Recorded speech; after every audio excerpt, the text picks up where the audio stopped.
teto, que é R$ 4.159.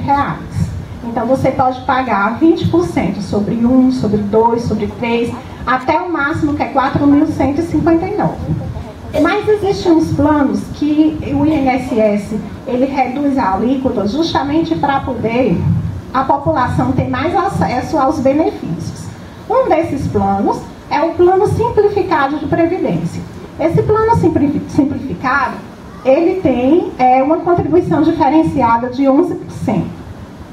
11% só pode ser em cima do salário mínimo. Então, essas mulheres ou os homens, porque essa alíquota diferenciada serve para os dois, vai ter acesso a quase todos os benefícios.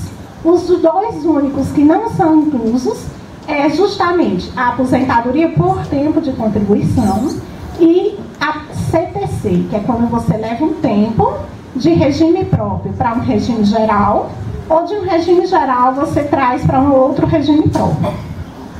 Então, 11% sobre o salário mínimo é muito acessível.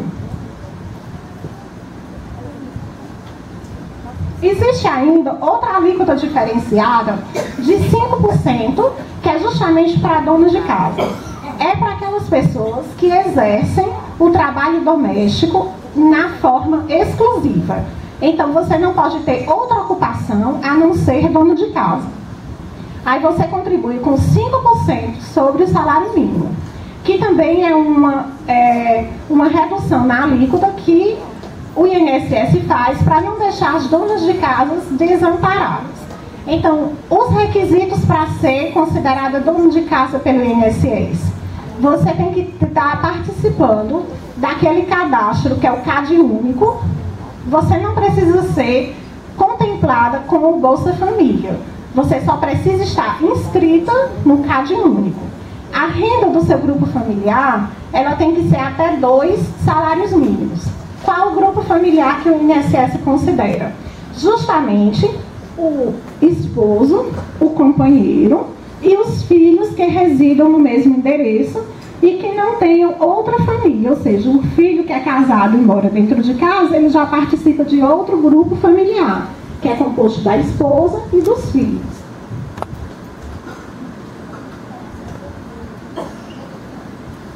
Aqui a gente listou alguns dos benefícios previdenciários para a segurada e seus dependentes. Existem as aposentadorias, porque existem as aposentadorias por idade, a aposentadoria por tempo de contribuição, a aposentadoria especial, que é aquela aposentadoria quando o segurado ele é exposto a algum agente nocivo, ao perigo. Por exemplo, as pessoas que trabalham na Coelce, que são expostos ao perigo, ao risco da eletricidade. Os médicos que são expostos, os médicos e enfermeiras, que são expostos a bactérias, aos vírus dos hospitais. Então, é um tipo de aposentadoria diferenciada.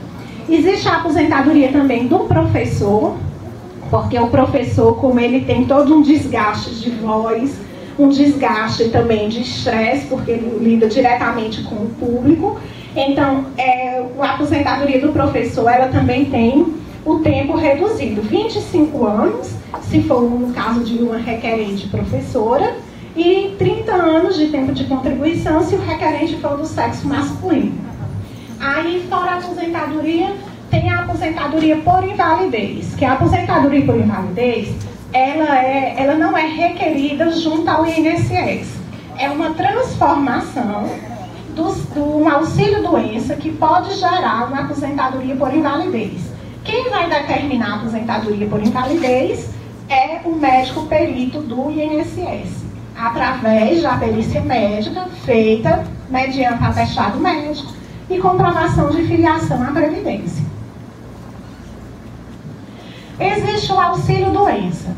O auxílio-doença é toda vez que o segurado ele está incapacitado para o trabalho, não é que ele esteja somente doente, precisa que a doença incapacite para o trabalho.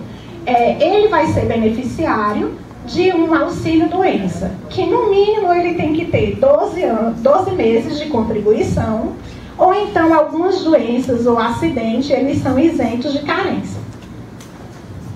Existe o salário maternidade, como anteriormente eu falei, que é o salário que você tem direito segurada quando você dá à luz, que em vez de você estar trabalhando, você recebe a mesma remuneração para você se dedicar exclusivamente ao neném.